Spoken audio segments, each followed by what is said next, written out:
I remember when I told her I was starting to date, she said, please write a book. I see so many women your age who think they can't leave, who think they can't start over, who think they can't date.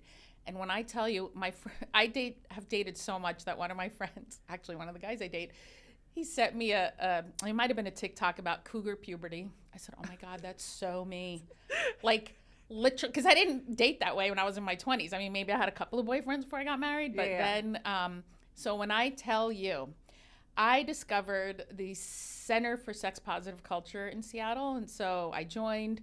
And here's what I want to tell you about sex spaces. Center for what is Sex that? Positive Culture.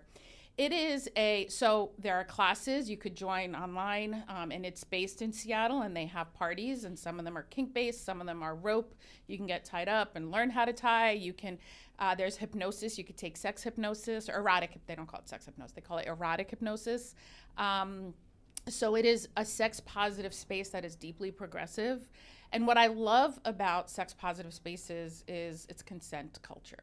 It is based here's what I'll tell you.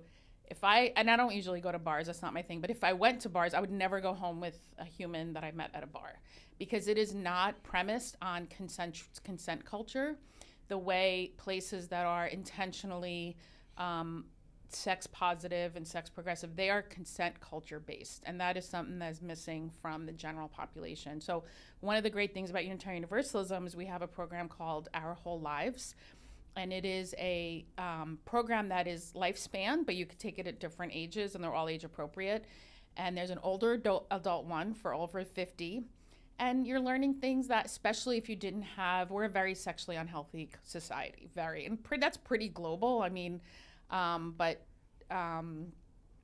this teaches about consent, about human relationships, about how to talk to each other. That's the other thing I love about, especially being in a polycule or being in sex positive spaces and dating, is how to talk to each other frankly about what you want, what makes you feel good, what you don't want.